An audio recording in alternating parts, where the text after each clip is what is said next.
ശ്രീകുമാർ, നേരത്തെ അരുൺ പറഞ്ഞത് കേട്ടല്ലോ. പാർട്ടി കോടതി പാർട്ടി അന്വേഷിക്കുമെന്ന് CPM-നെ എപ്പോഴും പരിഹസിക്കാറുള്ളതാണ് കോൺഗ്രസ് ഇപ്പോൾ കോൺഗ്രസിനകത്തെ ഒരു ആഭ്യന്തര വിഷയം കൂടിയായതുകൊണ്ട് അപ്പുറത്തൊരു അന്വേഷണം നടത്തുന്നു.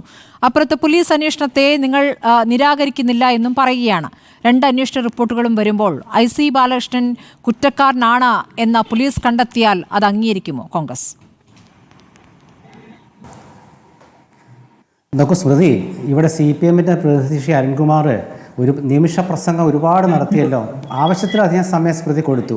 അദ്ദേഹം പറഞ്ഞതിനൊക്കെ എനിക്ക് മറുപടി പറയേണ്ടതായിട്ടുണ്ട്. ഞാൻ കോൺഗ്രസിൻ്റെ സഹയാത്രികനായ പത്രപ്രവർത്തകനായതുകൊണ്ട് അദ്ദേഹം ഒരു കോൺഗ്രസ് ഒരു കോഴ കമ്പനി എന്നാണ് പറഞ്ഞത്. അപ്പോൾ നമ്മൾ ഈ മാസപ്പടി കമ്പനിയും കരുവന്നൂർ കമ്പനിയും ഒന്നും നമ്മളിവിടെ വിശദീകരിച്ച് ഞാൻ പറയുന്നില്ല, അതോടെ നിൽക്കട്ടെ.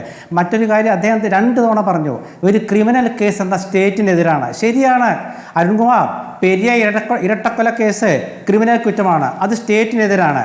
അതിന് വക്കീലന്മാർക്ക് ഫീസ് കൊടുത്ത സ്റ്റേറ്റാണ്, മനസ്സിലായോ? സംസ്ഥാന ഗവൺമെൻറ്റാണ് വക്കീലന്മാർക്ക് ലക്ഷക്കണക്കിന് രൂപയുടെ ഫീസ് കൊടുത്തത്. അപ്പോൾ അവിടെ ക്രിമിനൽ കേസ് എങ്ങനെ സ്റ്റേറ്റിനെതിരായിട്ട് വരില്ലേ? എന്താണ് അരുൺകുമാർ ഒരു കാര്യം പറയുമ്പോൾ മറ്റൊരു കാര്യം മറച്ചു വെക്കരുത്. പിന്നെന്താ പറഞ്ഞത്? MLA-മാരുടെ കാര്യത്തിൽ, സ്വന്തം MLA-മാരുടെ കാര്യത്തിൽ അവർ കേസിലും കൂട്ടത്തിലും പെടുമ്പോൾ രക്ഷിക്കാൻ വേണ്ടി എന്തെങ്കിലും വിളിച്ചു പറയും. അത് പിൽക്കാലത്ത് ശാപമാകുമെന്ന് ആലോചിക്കണം. മുകേഷിൻ്റെ കാര്യത്തിലാണെങ്കിലും ശരി, കരുവന്നൂർ വിഷയത്തിൽപ്പെട്ട MLA-യുടെ കാര്യത്തിലാണെങ്കിലും ശരി, ഏത് MLA-യുടെ കാര്യത്തിലാണെങ്കിലും പാർട്ടി പറഞ്ഞത് അങ്ങനെയാണ്. പിന്നെ മറ്റൊരു കാര്യം എന്താ പറഞ്ഞത്? അതായത് കോൺഗ്രസ് കോടതിയും പോലീസും ഉണ്ടെന്ന് കളിയാക്കി ഒന്നില്ലേ? കോൺഗ്രസിന്റെ കോടതിയും പോലീസും അല്ല സ്മൃതി. കോൺഗ്രസ് ഒരു ഫാക്ട് ഫൈൻഡിംഗ് കമ്മീഷനാണ് വെച്ചിരിക്കുന്നത്. വസ്തുതകൾ അന്വേഷിക്കാനുള്ള ഒരു കമ്മീഷനാണത്. അല്ല ഞാനൊന്ന് പറയട്ടെ അല്ല ഞാൻ പറഞ്ഞു കേട്ടെ. നിങ്ങളോട് ഇടപെട്ടില്ലല്ലോ. കോൺഗ്രസ് ഒരു വസ്തുനിഷ്ഠമായ കാര്യത്തിലാണ് അന്വേഷണം നടത്തുന്നത്. പാർട്ടിക്ക് കോടതിയും അതുപോലെ പോലീസും ഉണ്ടെന്ന് പറഞ്ഞ കോൺഗ്രസ്സുകാരല്ല, CPM-ൻ്റെ നേതാവ് MC ജോസഫൈനാണ്, കോൺഗ്രസ്സുകാരല്ല. പിന്നെ ഇവിടെ വയനാട്ടിലത്തെ കോഴക്കാര്യം പുറത്തു കൊണ്ടുവന്ന് കോൺഗ്രസ്സുകാരാണെന്ന് അരുൺകുമാർ പറയുന്നത്. കരുവന്നൂരിൽ പാർട്ടി നിക്ഷേപം തട്ടിപ്പ് നടത്തി. ആ തട്ടിപ്പിൻ്റെ കാര്യത്തിൽ പരാതി കൊടുത്ത CPM-ൻ്റെ പ്രാദേശിക നേതാക്കളാണ്. ആ പ്രാദേശിക നേതാക്കളാണ് നിരാഹാരം നടത്തിയതും. അതായത് കോഴ വാങ്ങുന്ന തെറ്റ് നിക്ഷേപം തട്ടിയെടുക്കുക, ഇതാണോ? സ്മൃതിയും ഇടയ്ക്ക് ചോദിക്കുന്നത് കേട്ടു. അത് കോഴ വാങ്ങി, അപ്പോൾ കോഴ വാങ്ങിയത് CPM കോഴ വാങ്ങാതെ നിയമനം നടത്തി. വേണ്ട, നിക്ഷേപം തട്ടിയെടുക്കാമല്ലോ അല്ലേ? കോടിക്കണക്കിന് രൂപയുടെ നിക്ഷേപം തട്ടിയെടുത്ത കേസാണ് കരുവന്നൂരുള്ളത്. അപ്പോൾ ഒരു കാര്യം പറയുമ്പോഴേ, കോൺഗ്രസിനെ ആക്രമിക്കാൻ ശ്രമിക്കുമ്പോഴേ സ്വന്തം പാർട്ടി എന്ത് ചെയ്തു എന്ന് എന്തുകൊണ്ട് തീരുമാനിക്കണം. അതിൽ ക്രിമിനൽ കേസാണ് ഞാൻ കൂടുതൽ ഉറച്ച നിലപാടെടുക്കുന്നത്. കാരണം ഒരു ക്രിമിനൽ കേസ് സ്റ്റേറ്റിനെതിരാണെങ്കിൽ പെരിയ ഇരട്ടക്കൊല കേസിൽ എന്തിന് പ്രതികളുടെ രക്ഷയ്ക്കായിട്ട് കൊണ്ടുവന്ന വക്കീലന്മാർക്ക് ഗവൺമെൻറ് പണം കൊടുത്തു. അപ്പോൾ ഗവൺമെൻറ്റിയുടെ കുറ്റക്കാരല്ലേ? മൊത്തം ഗവൺമെൻറ് രാജിവെക്കണ്ടേ ആ കോടതി വിധിയുടെ അടിസ്ഥാനത്തിൽ?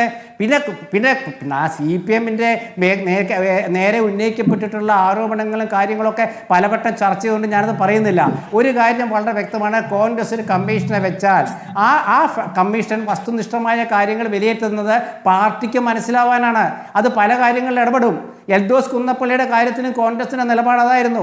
ഏത് കാര്യത്തിലും കോൺഗ്രസിൻ്റെ നിലപാടേ ഉള്ളൂ. പക്ഷേ സ്വന്തം പാർട്ടിയുടെ കാര്യം വരുമ്പോൾ നിലപാട് മാറ്റിയും ഈ സ്റ്റേറ്റിൻ്റെ തന്നെ ഉദാഹരണം പറയാം. ക്രിമിനൽ കേസിൻ്റെ കാര്യം മാത്രമേ ഞാനിപ്പോൾ പറയുന്നുള്ളൂ. പിന്നെ കോൺഗ്രസിനെ രക്ഷിക്കാനാണോ അല്ല ഈ ED വരുന്നതിനെ രക്ഷിക്കാനാണോ ശിക്ഷിക്കാനാണോ അട്ടിമറിക്കാനാണോ എന്ന് പറഞ്ഞല്ലോ. ED വരുമോ ഇല്ലയോ എന്ന് ആർക്കും അറിയില്ല. സ്മൃതിയുടെ ചോദ്യത്തിന് ഉത്തരമാണ് ഞാൻ പറഞ്ഞത്. അപ്പോൾ ED വന്നാൽ എന്നൊരു ചോദ്യം ചോദിച്ചപ്പോൾ അരുൺകുമാറിന് ഉത്തരവില്ലല്ലോ. കാരണം അവിടെ കരുവന്നൂരുണ്ട്, അതുകൊണ്ട് അരുൺകുമാറിന് ഉത്തരം പറയാൻ പറ്റില്ല.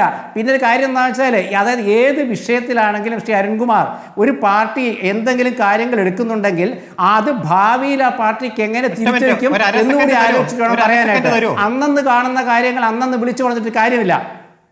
അല്ല നിങ്ങൾ പറഞ്ഞ എല്ലാത്തിനും എനിക്ക് ഉത്തരം പറയണമല്ലോ. നിങ്ങൾ പറഞ്ഞ എല്ലാത്തിനും ഞാൻ ഉത്തരം പറഞ്ഞിട്ട് വരാം. വയനാട്ടിലെ ബ്രഹ്മഗിരി അല്ല, ഒരു മിനിറ്റ് ഞാൻ പറയട്ടെ അരുൺകുമാരെ, ഇടപെടാണ്ടിരിക്കുക. വയനാട്ടിൽ ബ്രഹ്മഗിരി ഡെവലപ്മെൻറ്റ് ബാങ്കെന്നോ സംഘമെന്നോ ഒരു സംഘമുണ്ട്. അരുൺകുമാറിന് അറിയോ അത്? ആ ബാങ്കിൻ്റെ ഇന്നത്തെ അവസ്ഥ എന്താ?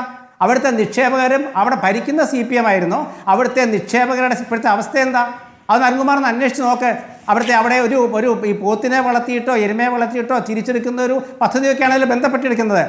അത് വയനാടാ ബ്രഹ്മഗിരി സഹകരണ സംഘം, ബ്രഹ്മഗിരി ഡെവലപ്മെൻറ്റ് സഹകരണ സംഘം എന്ന പേര്.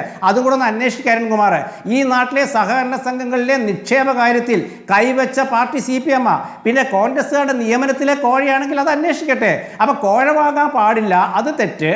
ശരി, നിക്ഷേപം തട്ടിച്ചാലോ അത് വേറെ കാര്യം. ആ നിലപാടിലേക്ക് നിങ്ങൾ വരണ്ട. അതുകൊണ്ടാണ് ഞാൻ പറഞ്ഞത്, ഏത് ക്രിമിനൽ കുറ്റവും സ്റ്റേറ്റിൻ്റെ കുറ്റമാണെങ്കിൽ ഗവൺമെന്റ് പെരിയ കൊലക്കേസിലെ പ്രതികളെ രക്ഷിക്കാൻ വക്കീലന്മാർക്ക് കൊടുത്ത ഫീസ് പാർട്ടി തിരിച്ചു കൊടുക്കുമോ? അരുൺകുമാർ CPM-ന്റെ നേതാവാണല്ലോ, പാർട്ടിയോട് പറയോ തിരിച്ചു കൊടുക്കാനായിട്ട്? ശരി, അത് പറ. അത് പറഞ്ഞിട്ട് ആ ഗവൺമെന്റ് പെരിയ കേസിലെടുത്ത നിലപാട് തെറ്റാണെന്ന് പറഞ്ഞിട്ട് ഈ കാര്യത്തിൽ അരുൺകുമാർ അഭിപ്രായം പറയണം.